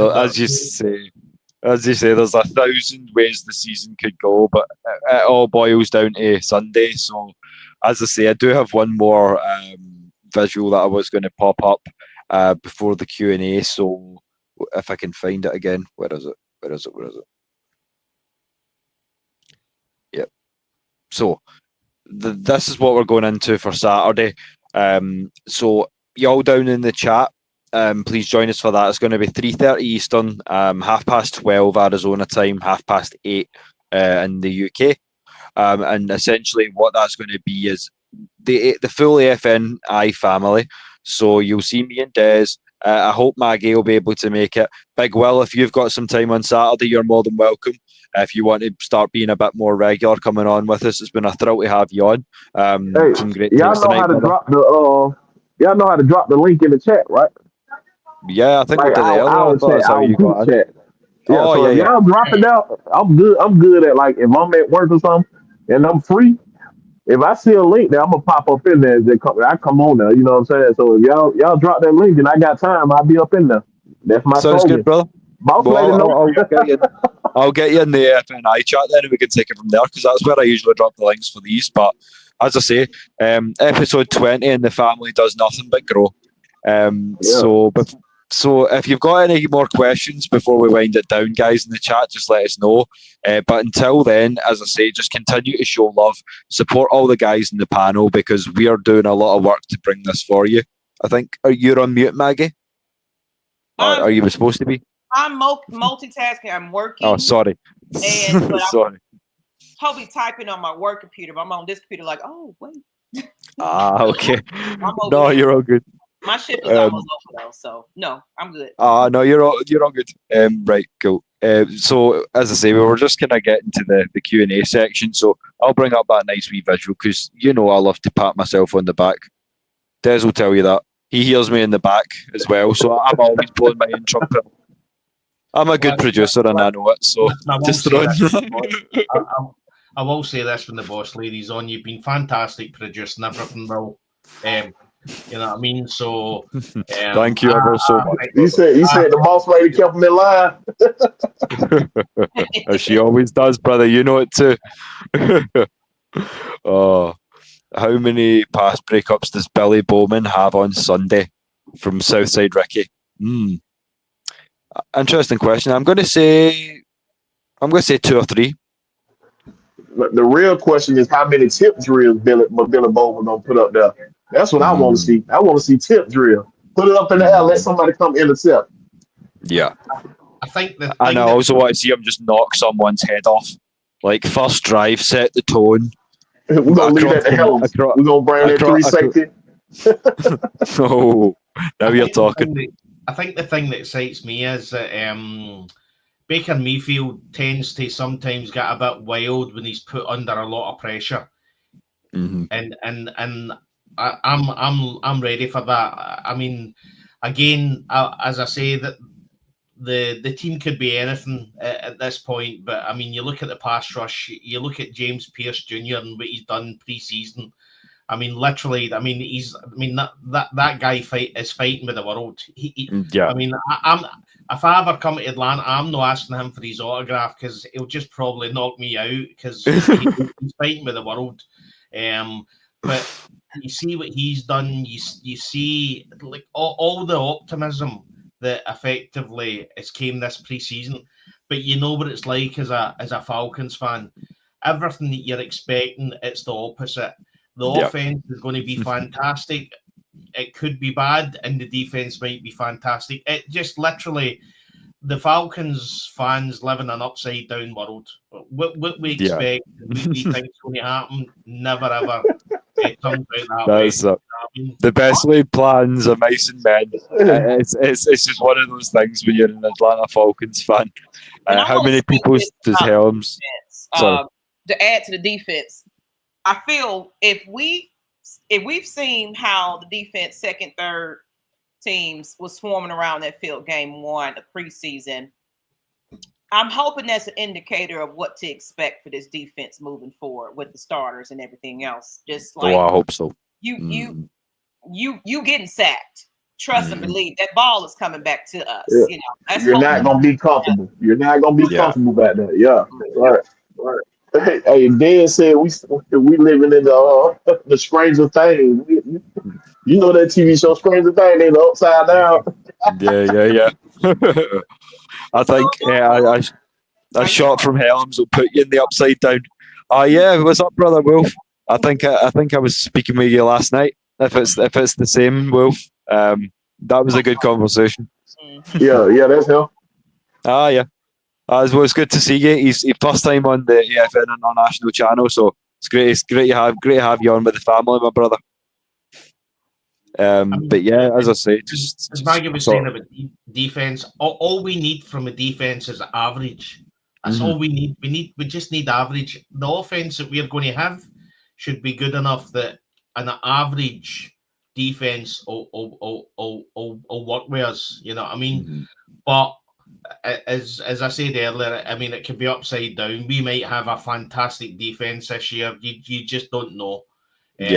But that's how I love this game. That's how I love this team. You know what I mean?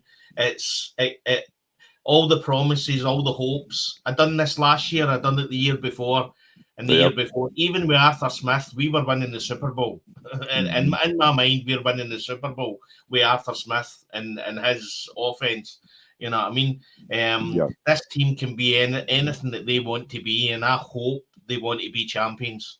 That's what excites me. I'm with you there, and as I say, I would probably jump on that too, Monte Carlo. 2 picks sounds about right, as long as we can keep Baker on the back foot and keep him guessing. Who wants to take that question first then? Well, he needs to make the game first, Helms. Because I know he's questionable. He's not practiced, so effectively Helms. That what I love about Helms is that he plays the game through no fear of what that's doing to his body. I mean that man, That man doesn't know. I mean, ask that man to spell concussion, and I'm pretty sure he's not able to spell it. That man doesn't know that word because he plays as if that's not a thing. Plays football like Mick Foley used to wrestle, just with a sense of reckless abandon for his own health and safety. Oh my God! You said Mick Foley. That man used to put himself through torture. This is a moment. That's when I used to watch wrestling. Yeah, I used to watch wrestling back then. I thought it was real. All that time I used to watch it because he always bleeding. But I ain't know that's how he did his thing. He gonna cost some blood up off him. Yeah, and had the little sock. Yeah, Mr. Socko, yeah. But yeah, shout out to my mum because I still remember King of the Ring 1998. Hell in the Cell between Mick Foley, Mankind, and The Undertaker. I was 7 years old and I watched it live with my mum, and that match was brutal. if you've not seen that, go back and watch it. I think SummerSlam, and it was on an aircraft carrier. Oh, it was Lex Luger slamming Yokozuna. Yokozuna, yeah, that'd be SummerSlam '93 on the Intrepid. So that's how far back I go. Yeah. No, I can talk Hogan era too, man, if you really want to. But that's for the wrestling side of things. But yeah, as I say, we're just thrilled to have you all in the building and the chance to spend some time together again. Because as I say, we've not had you on in a minute, Maggie. So it's been great to kind of get a chat with you, and I hope you'll join us on Saturday too for the big pre-game. That one with wrestling was fun. There's a lot of talking and all that now. Wrestling. A lot of showboat now. All that talking on there. I miss the real wrestling. Yeah, man. That's it's lost a step for me too, man. It's not the same anymore. I can't watch it now. Hey, props up to the folks who can watch it. I can't watch it now. I can't do it. Yeah. I just play the video games now. I just do that. And that's how I kind of pay attention to who's on the roster, and if there's any big stories, I'll go, okay. But the last thing I play the wrestling I play the wrestling on the PS5 over here. Yeah, I'll be playing that thing. Well, if you hang back after the show, I'll get your tag and we can grab a match sometime. When we were watching, the thing that upsets me now, when we were watching wrestling when we were younger, I mean, some of the guys couldn't really wrestle, but if you seen them in a club, you weren't going to mess with them. These guys were going to. I mean, they were abnormal. They were massive. They were built like we call it brick shit house. Brick shit houses. Built like a brick shit house. I mean, he's massive. You now look at some of them. It's a bit like the police and the officers now. Yeah. When I was growing up, they used to have a certain height. So if you weren't like 6 foot or 5'11", you were too small for the police. Now you walk past a police officer and he's smaller than you, and you're like, it's the world we in now, so they don't want to. Nobody wants to get canceled, so they can't be like, "Hey, you too short to be a police officer." I guess. It's the same with wrestling. I mean, I'm watching the wrestling and I'm seeing guys fatter than me, and I'm going, well, you're supposed to be an athlete. I mean, nobody go to the gym no more. Nobody go to the gym. That's it. Yeah.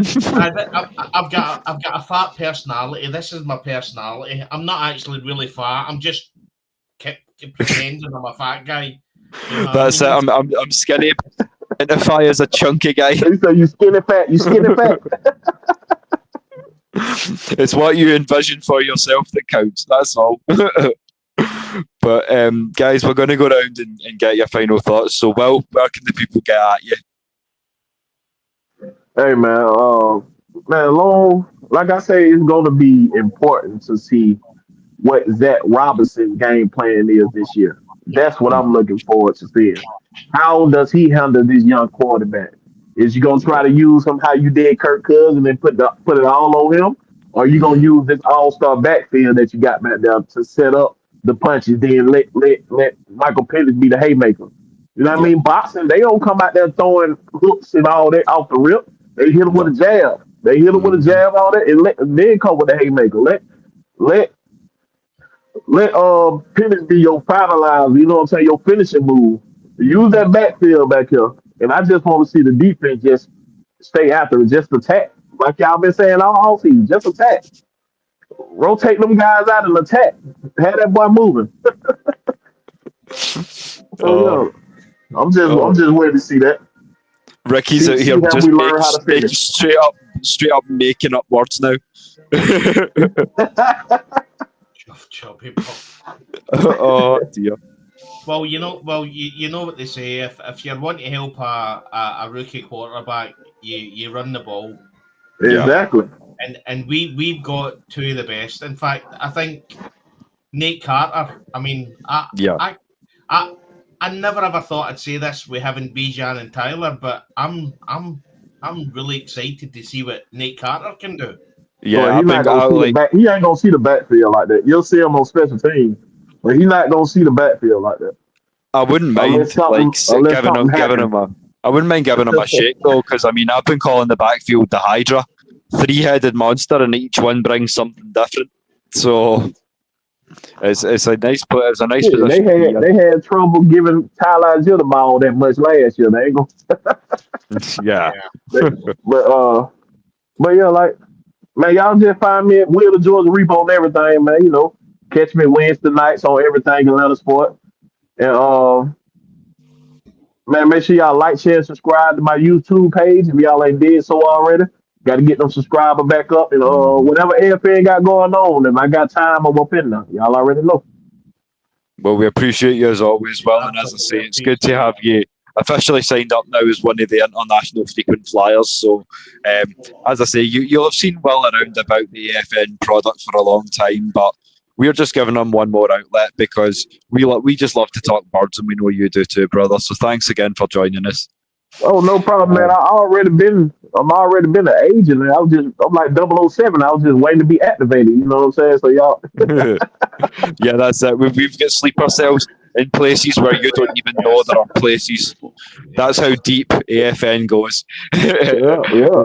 And speaking of AFN, we're going to turn it over to the First Lady. So, Maggie, what's your closing thoughts for tonight, sis? Well, hold on. I want to get I want to close it out with answer these questions because I think it's good. It's two of them. I'm gonna put them in two. Okay. How many touchdowns we getting? I hope that every single receiver get an opportunity to get something in their end zone. That's what. That would be great. That would be. You gotta say pass catcher. I want to see what Al Pitts what they're doing, and out here. So as far as touchdowns, I really do hope it's good 4 or 5 or more. You sound like you want us to have a 40 burger up there or something. I mean, but really, at least.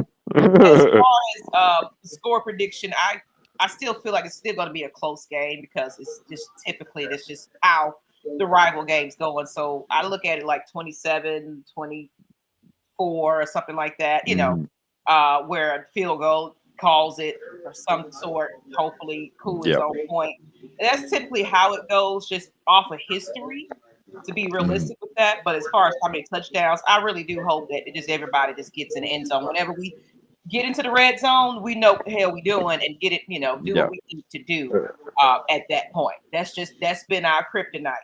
So as far as I got us winning 34-17. 30. That'd be good.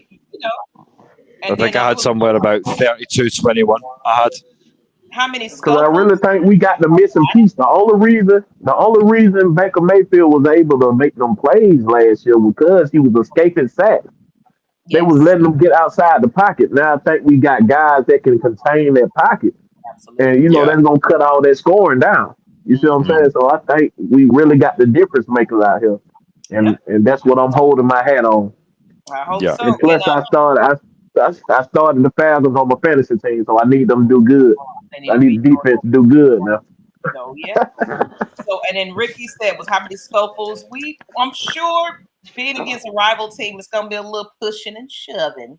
I'm sure. Yeah. But as long as it don't take us away from the game and what we really need to be doing.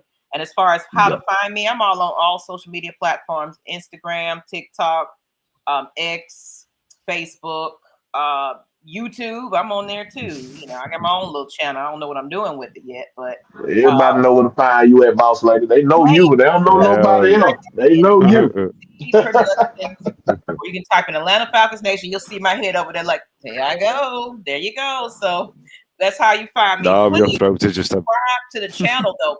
We are really, literally. Let me see how far away from 4,000. Last time I looked, we was maybe 40 away. Let me see. But yeah, I'll continue to share this out and get other people to subscribe to the channel.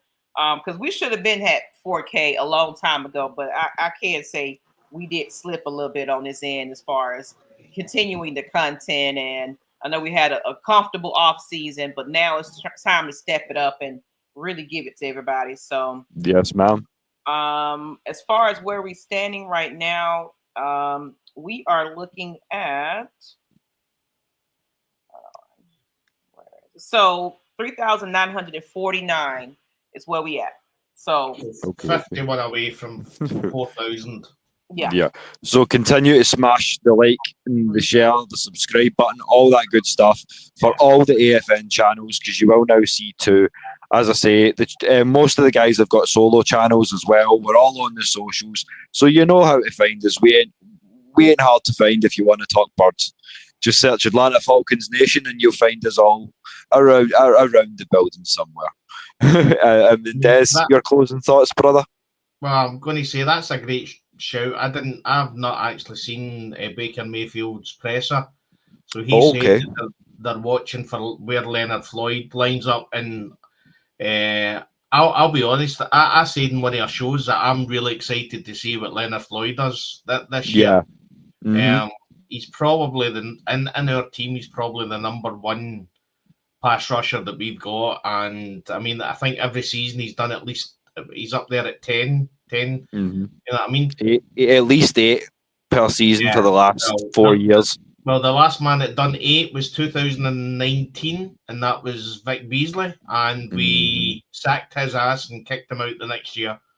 Yeah, which was ridiculous. So, honestly, Falcon's gonna Falcon, brother. Absolutely. Yeah, so you can get me on X. So just look for Scottish Falcon. And I again appreciate all the messages I've got since we started the show. Again, it's crazy to think we're 20 episodes deep already, with the season just coming. But as I said, we agreed with Maggie that the best thing to do was to get up and running, get wings on this thing before the season, so that when the season hit, we were already in motion. And as you see, right before the game now, we've got Big Will going official as well. So the family does nothing but grow. And if you want to be part of that growth, then you know how to reach us. But until then, family, pain is international, but so is passion. Much love, and thanks for joining us.